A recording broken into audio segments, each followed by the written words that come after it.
This week, we're going to be joined by a couple who have become very, very special friends to us, and I'm sure names that you will recognize as well.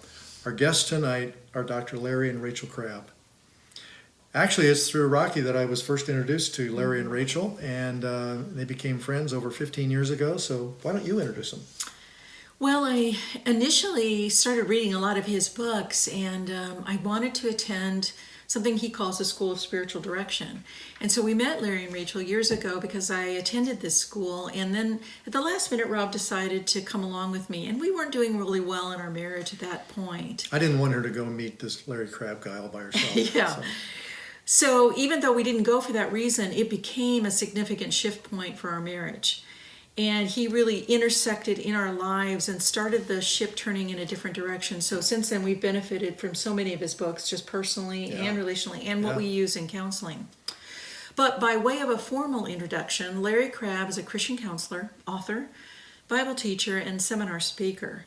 Larry is the founder and director of New Way Ministries and co-founder of his legacy ministry called Larger Story. I think he's going to tell us a little more about that tonight, too. Yeah, good.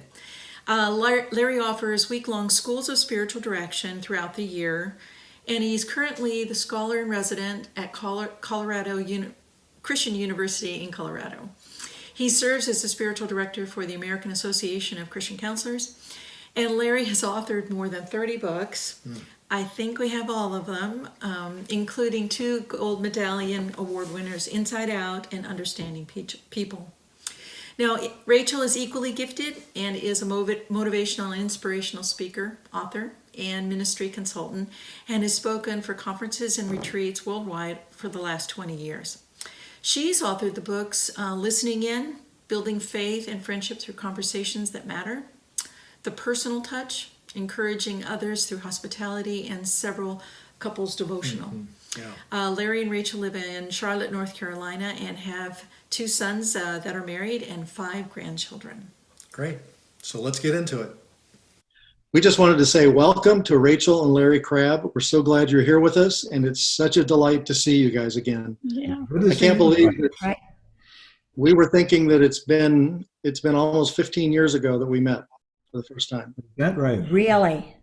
Wow. How about that? Well, tonight's topic is having each other's back. And, when we talked about the topics, you guys kind of chose this one. And we were, wondering what you both thought about what this means to you, having each other's back and in marriage. Of course, there'll be people tuning in tonight that are divorced or single as well, or individuals. But in marriage specifically, what does that mean to you guys, and how have you had each other's backs? I think that's changed over the years. Definitely. I think in earlier years, we do have 54 years almost coming up this June. But I think in the earlier years, the way we thought about having each other's back was maybe a pretty standard, common, traditional way. That if somebody were in any way to move against my wife with gossip or whatever, that I would stand up for her, and she would know that, and just to put it rather crudely, you take on my wife, you're taking on me. And I think that was when we were kind of young, and I'm going to prove I'm a macho guy and I can handle things. But there was a real sense of that, I think, where we really felt we were for each other. And I think maybe I want to add to that before I wax eloquent more? No, I think that's what I would say too. Definitely, I needed him to be, well, it was sort of tick on a dog-ish, that phrase that that we use. It was more like a tick on a dog. I needed him to have my back, and he was going to have it with my definition of what having my back was. And I was going to have his back with his definition. Without a lot of communication about what that meant in our earlier years. I don't think we were going through terrible times. We had some pretty rough times in our marriage. And we were still very much together, but there was a real sense that we didn't know how to be there for each other and how to have each other's back. And I think that's changed quite a bit over the years now. And I think what it means now, at least for me, and Rachael can add her thoughts on it, but for me, what it means is what most interests Rachael. What is most important to her about her life, about what she's doing, her ministries, her relationships, her friends, or whatever. And when for me, having her back means that when she's really into something, I want to be into it too. I want to let her know that I'm really involved with where she is. As a matter of fact, just before we began this conversation, she was talking about having chatted with a couple of women of faith. That's the name of the group that she's leading. Yeah, but it's not tied in with the international one. It's just our little neighborhood. And as Okay. she was sharing about some of the women she was talking to, what was happening with them, I just found myself thinking, I want to be engaged with what she's engaged with. So rather than looking at my emails or watching television and wishing she would be a little more quiet so I could follow the story, that there's no television on and there's no phone in my hand, but I want to just be there for her. So I think that's a real part of it. Definitely, that's what I've seen as our big difference in having each other's back, is we stop and give full attention. You know, it's so easy to have the phone in your hand. It's so easy to flip on the television or some music and just be flipping while we're supposedly concentrating on each other. This was a question I was going to ask you later, but you referenced it. But one of the things that we resonated with when I think we read Marriage Builders, it's in Marriage Builders, that without Christ in the marriage, we're like two ticks without a dog. And so we often quote you on that one. But explain what that really means, because I think it's a good visual of what it is to not have each other's back. Well, Rocky, when you do mention that particular image, wait until you see whether people like it or not. If they don't like it, don't mention where you got it from. Okay. Some people think it's a little bit crude, but I think it does communicate a little bit. It does, yeah. Well, if they like it, I say, well, I thought of that. I wrote it. Oh, okay, well, it must be, yes, that's Feel fine. very free. Plagiarism is legitimate in the Christian world. Yeah. But I would think that when I first thought of that phrase, what was occurring to me was that there's a deep hole in each of our souls, and there's a void, there's an emptiness, there's a longing. And if I don't really turn to the Lord primarily, centrally, as my first thing in my relationship with Him, asking Him to say that, you know, with the way you love me, and let me put this very, very, very carefully, Rachel simply cannot love me as well as God does. She's not capable, and I'm not capable of loving her the way God loves, completely unconditional. We're not pure people. We still have our sinful natures, and the Lord doesn't have that problem. But if I'm not really turning to the Lord to have my needs met, to really believe that maybe I have some worth, and maybe I count, and maybe I can do something in this world, then I got to get it from somebody, and she's handy. And I want to manipulate her rather than ministering to her. I want to maneuver a conversation so that she can respond to me in ways that gets me affirmed. And as I do that, I'm revealing to her that I'm a rather weak man.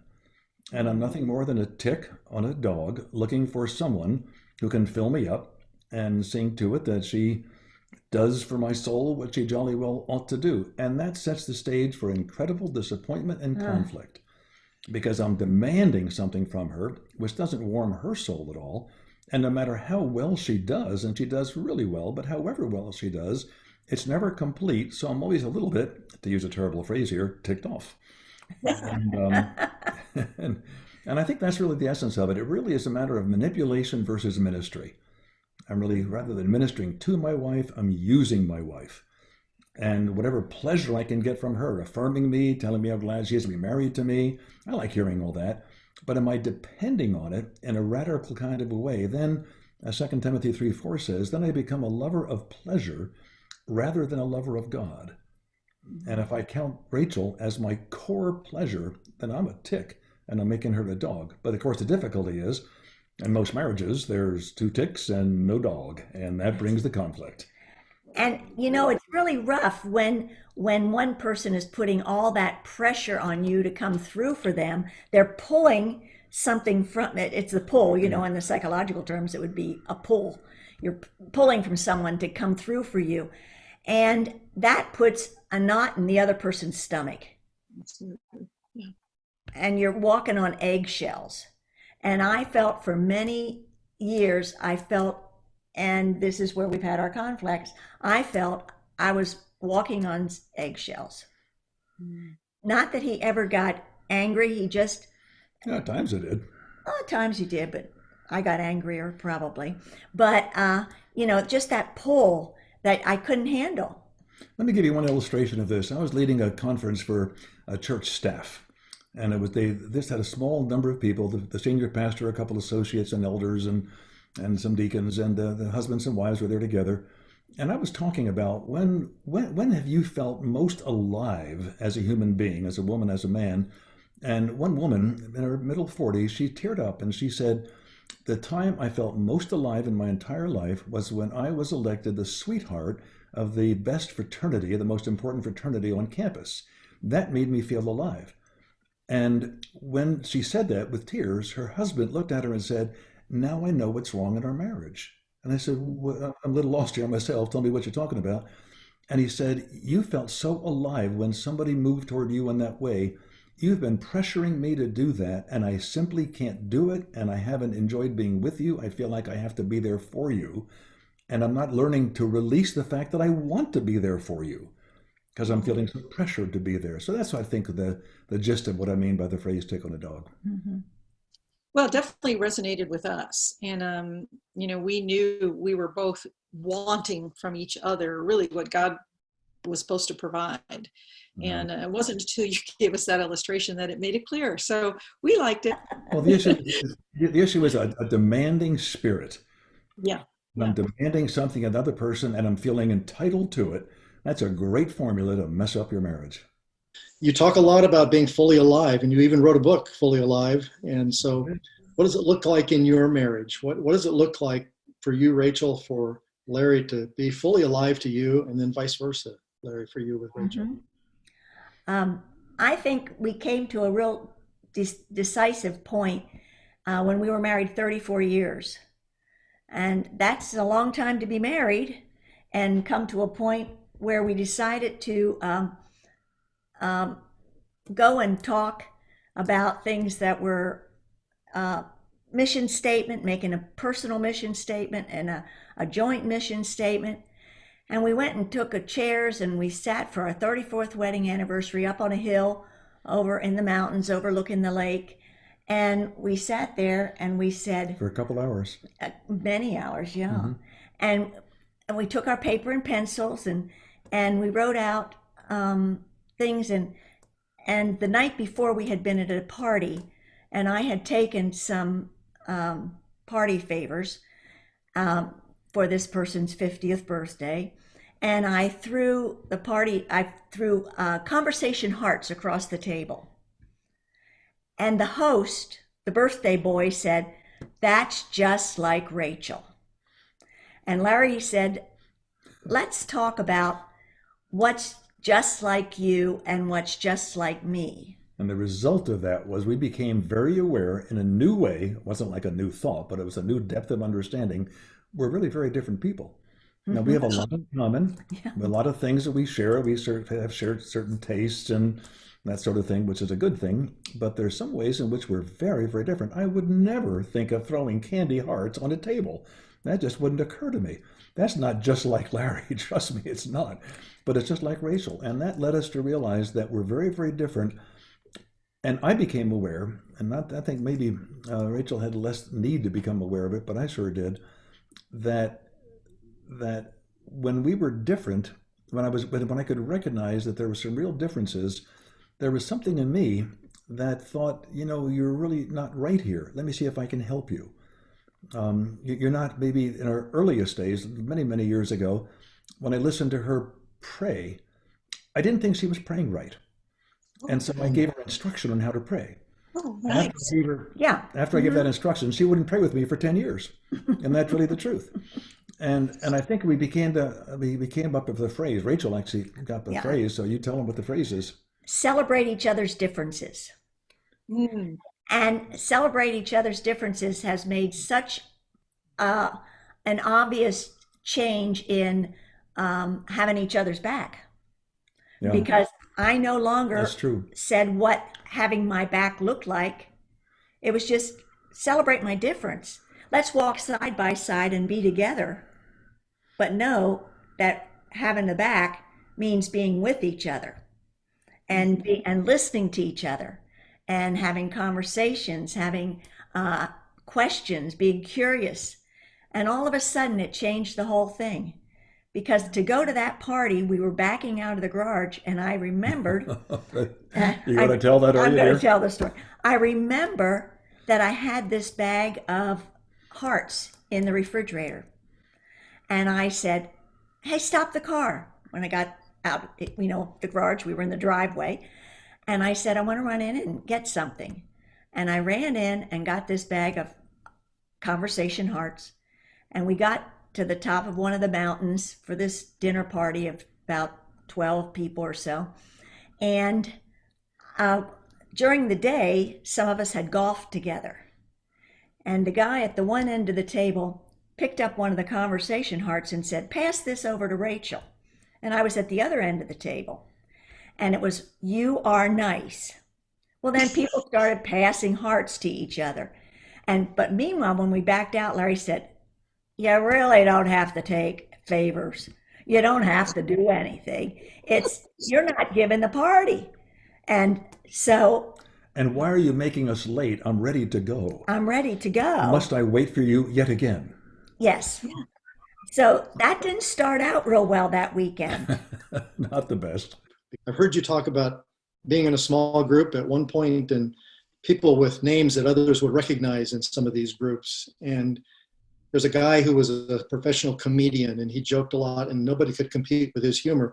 And it took 2 years before anybody said anything funny in that group. Actually true. That's right. I didn't dare to try to be funny with the guy that was so good at it. Do you remember, when we were at Oh, you're going to tell this, huh? School of Spiritual Direction? You probably don't because you helped so many people, but we were in a bad way, and Rob would use humor to deflect and keep from being real because he didn't know what to say, and so he would crack a joke. And you said to him, I want you to go 20 minutes without cracking a joke, and he became silent. He did not know what to do. So Wow. he was using humor to remain at a distance or to Yes. not be vulnerable. Keeps people away. Right. You know. And so I think a lot of them are afraid, well, if I'm vulnerable, what if somebody judges me? Maybe talk about what are the advantages to being vulnerable and being really authentic. I do think that a great many small groups have fallen so far short of what's potential in a small group. And the result is relational poverty that is pretty well disguised between congeniality, friendliness, jokes maybe good Bible teaching, and I'm all for good Bible teaching, and I'm all for humor. But relational poverty has to give way to relational wealth. I'm talking about financial wealth, but relational wealth. And I think one of the ways to start that, and this is difficult, is to realize that in the deep thirst of your soul, because you bear the image of a relational God, and you've heard me say that God is the only small group, Father, Son, and Holy Spirit, that's ever gotten along really well. And so the question is, how do they get along so well? I want to get along like that too. But for me to realize that at the core of my soul, I cannot make it on my own. I long to meet somebody else at the level of my soul. That's a longing. But I'm scared that if I get open and let you know what's really going on in me, you're going to turn away from me. And I've got to understand in a small group that the worst you can do for me is hurt me. You cannot destroy me. And I want to take the risk of moving toward what both of us desire the most, and that's soul-to-soul connection. And if you get that in your mind as how you're built and what it means to be alive as an image-bearing human being, then maybe a first step, I'm not sure if I understand steps here exactly, maybe a first movement that a small group might want to consider doing in the 6 or 8 or 12 people, whatever's involved there, would be to have the courage to say to somebody else in the group, tell me what I'm like to be with. How do you experience me? I remember asking my son, you've heard maybe the story of this, but I asked my son Ken, who's now 49, this is some years ago, not that many years ago, but over lunch one day I said, Kenny, 20. tell me what it's like to have me for a dad. And Kenny said, Dad, you're the most curious person I know. And I said, well, that's wonderful. And he said, but I got to tell you something, Dad, that you never let me know you. When I get curious about you, you always tend to deflect. And when he said that, without even realizing what I was saying, I said to him, well, how does it make you feel? And he started, this is what you're doing now. He started laughing his head off his head. You're doing it again. Let me know what's going on in you. Don't keep asking me what's happening in me, but let me know what's going on in you. And what I've experienced in my public ministry, I've got a lot of feedback that I'm pretty open behind the pulpit or behind a podium, and I think that's true. But I always kind of chuckle a little bit because my openness is pretty selective when I'm behind a podium. But I want it to be much less selective, maybe not entirely unselective, but I want it to be very open in a smaller group where I take the risk to have soul to soul connection. And one of the ways to do that is, how do you experience me as your friend? And I've asked that of a number of people. We talk about it in our small group. What's it like to have me in the small group? And we've gotten we've talked back and forth about that. And that really has knit us together because we've learned what it means to accept each other where we are, not where we're pretending to be. Most of us live behind our personas and we cease to be persons. And that leads to relational poverty, and relational wealth only happens when the persona is dropped. And that's where a lot of your joy comes from. Eliminate that and you don't have the kind of joy. And if you don't have the kind of joy that you're designed to have from the Lord centrally because of his unconditional love, but from other friends too, and spouses, in the absence of relational wealth, then you're really going to be subject to a variety of addictions.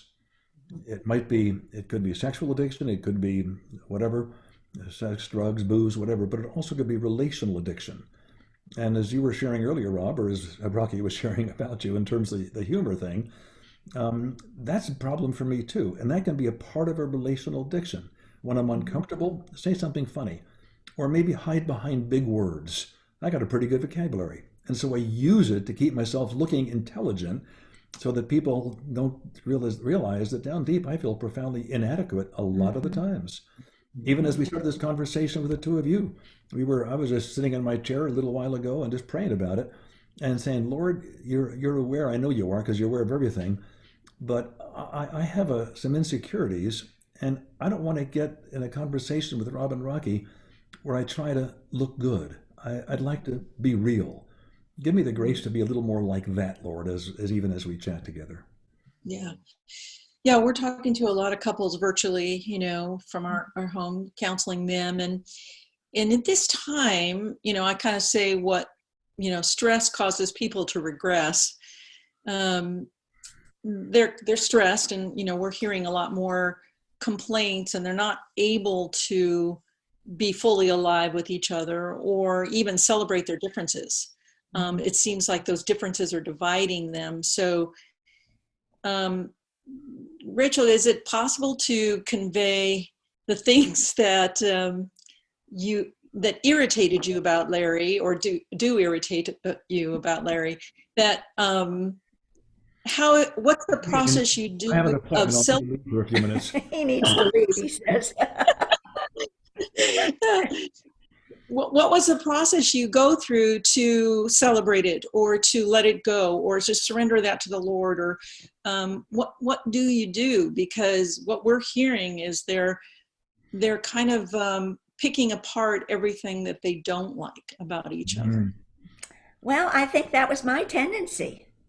My tendency very much is to say, I don't like the way you eat. I don't like the way, anything. I'm making up stuff, but anything like that. And I really had a tendency to do that. And of course, that would just really irritate him. And so we just were rubbing at each other. Yeah. And I think it's now like, what battle am I going to fight? And I'm not going to fight the little things.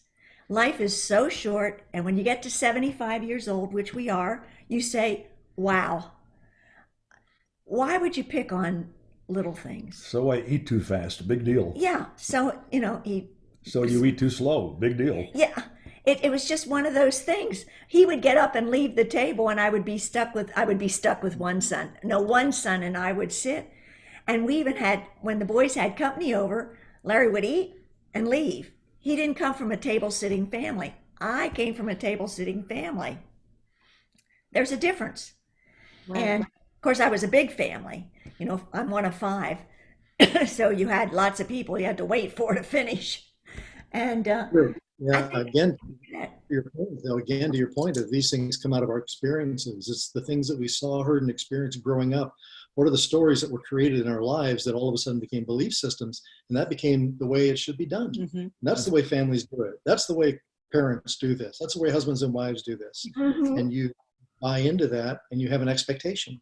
You really do. You do. I think another element that Rachel was alluding to that I maybe can draw out here a little bit, that I'm very committed to the phrase larger story, believing that God is telling a story that began in eternity past, is going to go on to eternity future, and I don't see my life naturally in that context. I see my life in between my birth and my death. I see my life in my smaller story, and I want my smaller story to go well. Yeah. And therefore, if she's not cooperating with my agendas for my smaller story going well, then I'm going to pick at her. Don't you understand, Rachel, that right now this is really annoying to me? I asked you, are you ready to go? We got to be somewhere in 20 minutes, and it's about a 25-minute drive. I'll pack the car outside I'll pack it out the driveway. Are you ready to come? And then 5 minutes later, she's there. And my response, not recently at all, I don't think. Not at all. But No. a while ago, like, what were you doing in there, for crying out loud? Right. And that's a smaller story response, because it isn't. I wanted her to come out at that time. I'm not wrong for wishing she were there, but I'm wrong for picking on her for not being there. But when I think about there's a larger story, and the whole purpose of God in the larger story is to make each of us a little more, like Lewis puts it, little more like little Christs. What is it like to be Jesus? Can you imagine how many times he was disappointed by people from little years on, all through his ministry? And there was never a mood of picking, because he knew the larger story was going on. He knew what he was here for. And everything that he did was consistent with the larger story. So that's one category, one perspective to think in that we find very, very helpful, very, very important. Very helpful. And maybe that's just the wisdom of years. We know we have less runway, and why pick those battles. But it'd be nice for folks to understand this at a younger age, and they could enjoy more of their years together. Yes, That's the thing. That's the thing, I think, we celebrate our differences. I wish I would have known it before we were married 35 years. Right, We were married 34 till we came up with that. And it was like, oh, all the years that were so wasted. Well, they weren't. Yeah. So- No. Larry, I know you've been a big supporter and proponent and involved in the spiritual formation movement, and yet I've heard you say that you really would prefer to reframe that as relational formation. We need to change and develop a relational theology. And I'd like to kind of pick your brain a little bit on the church, because we're involved in a big church. You say, during my years of private practice, I became persuaded that the community of God's people was meant to be the place where the deepest healing takes place. You also said, I came to the conclusion that real healing has less to do with technical intervention and more to do with profound relational engagement. And the context for this engagement needs to be in the community of God's people, and that's the church. So tell us what motivated that shift in thinking for you, and where has that taken you and Rachel? And I know larger story is a part of that, and the legacy piece is a part of that, but just share a little bit about your journey after leaving private practice as a psychotherapist and moving into what became New Way Ministries.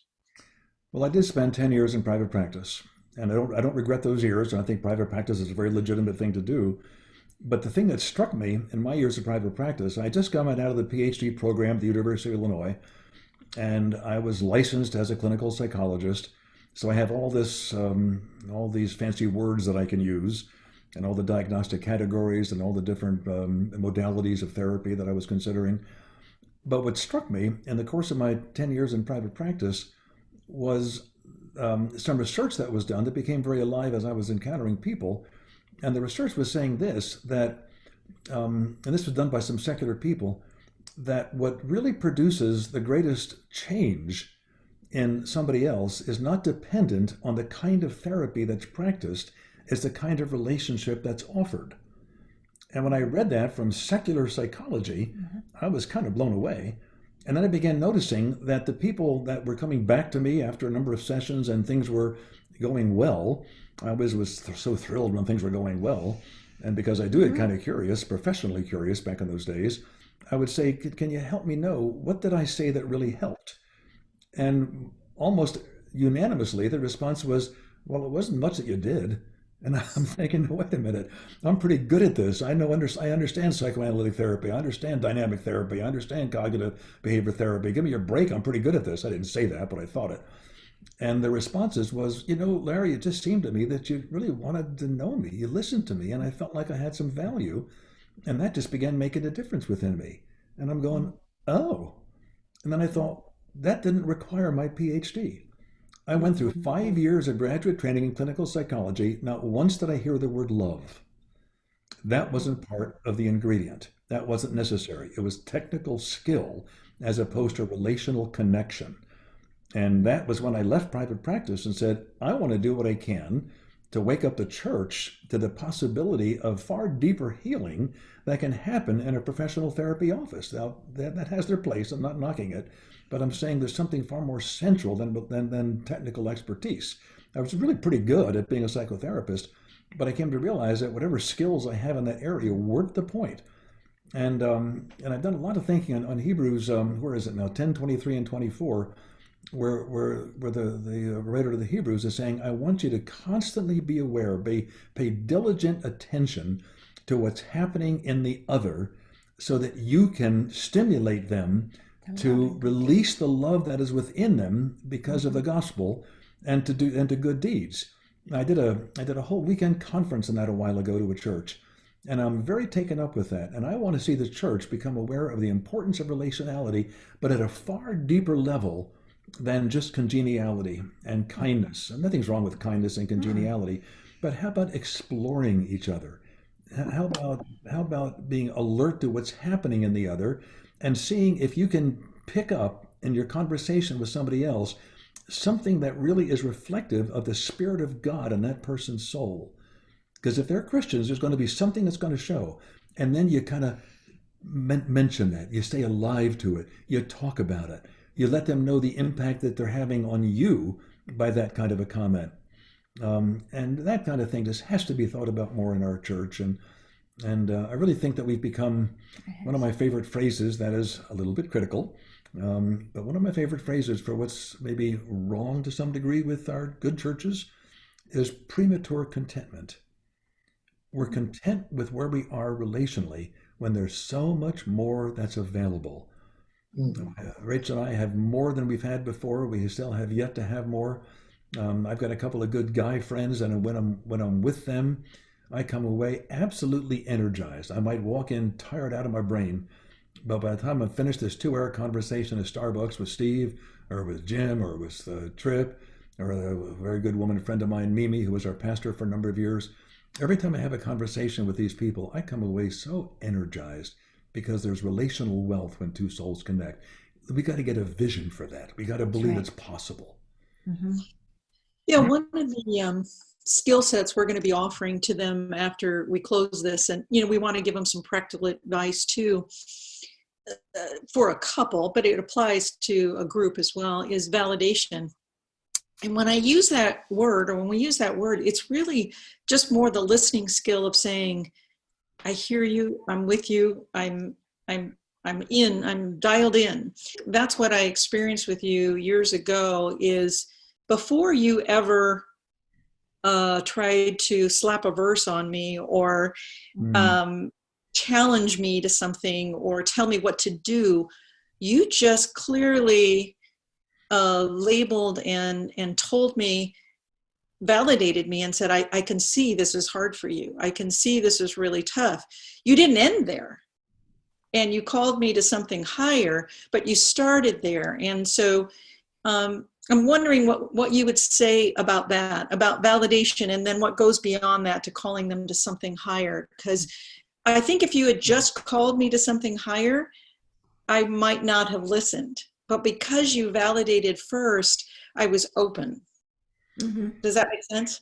No, it makes perfect sense. Yeah. One of the things I've come to understand, one of my mentors, a man named Dr. James Houston, who I'm very, very fond of. He's in his late 90s now, but he's been the second most significant influence on my life after my father.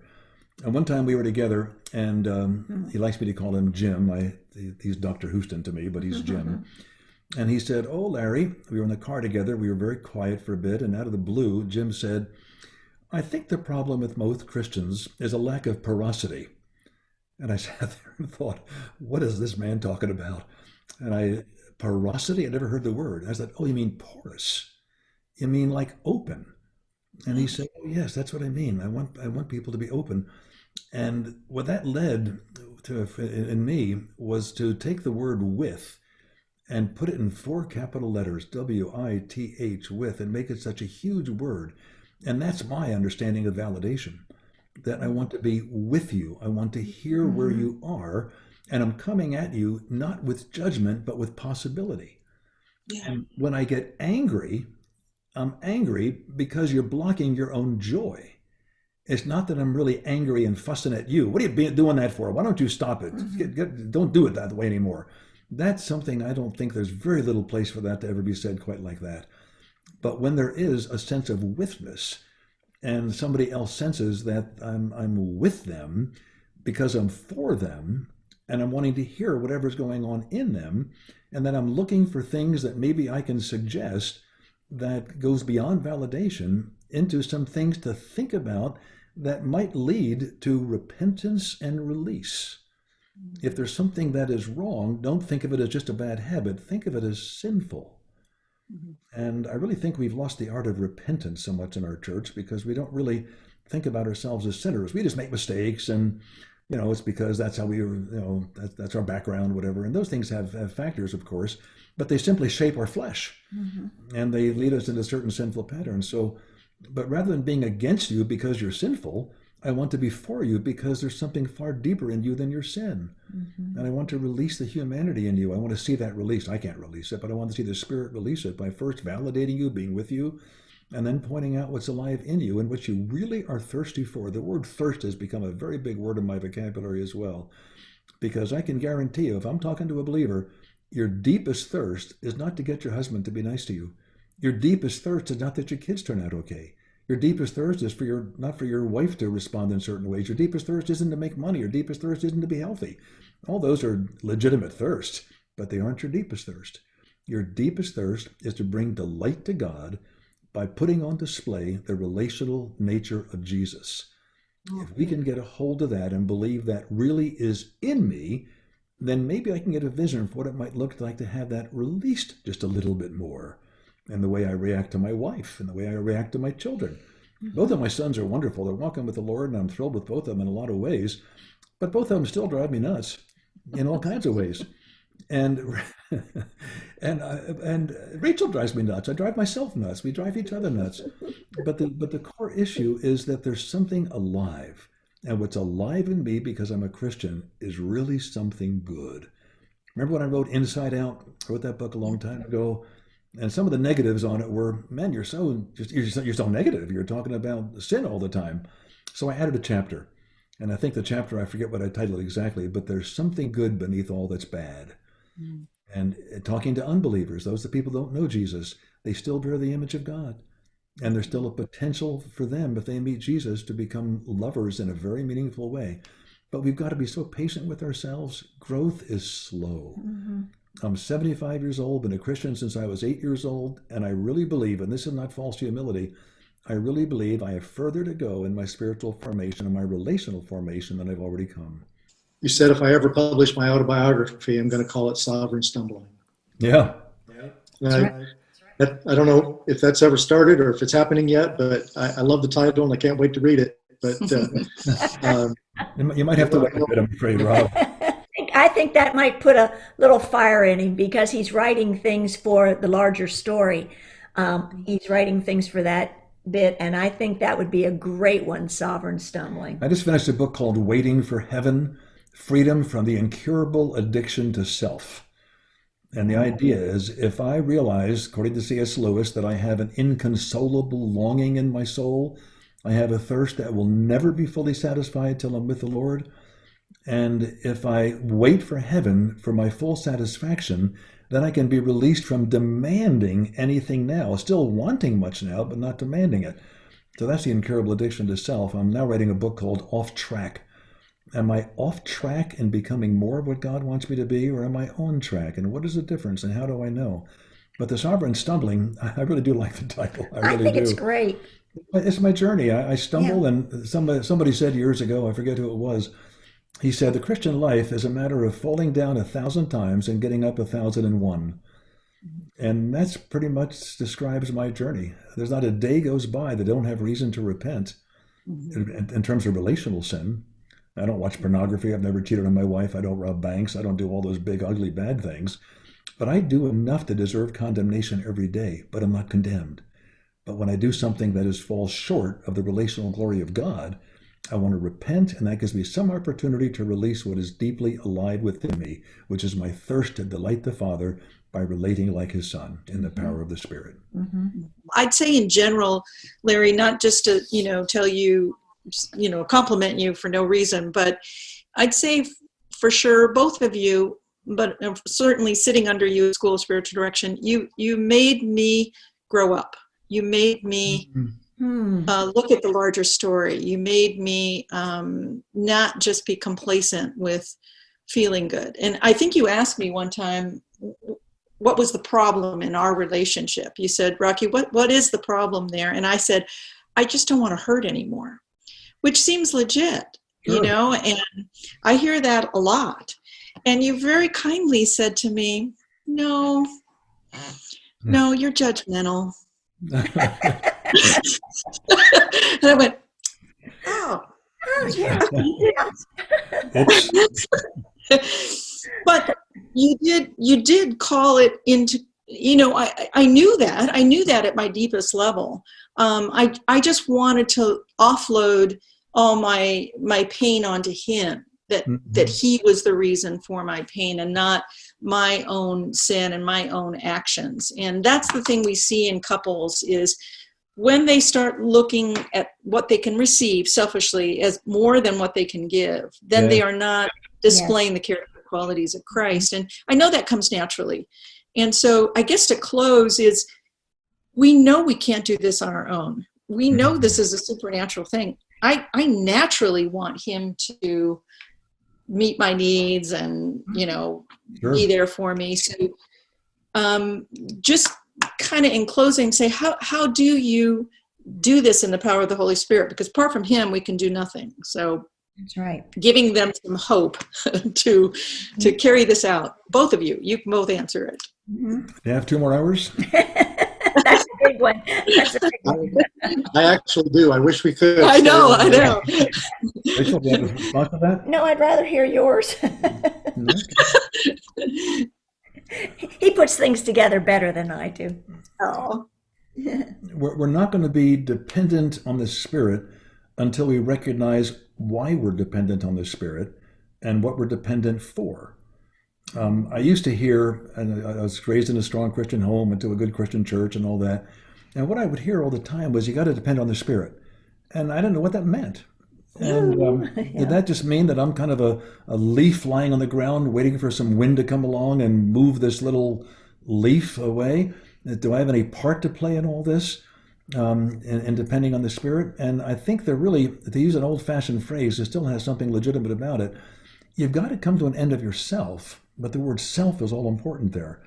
I've got to come to a point of realizing that there's not a day that goes by that when I simply release what I feel within myself naturally, I'm going to fail every time.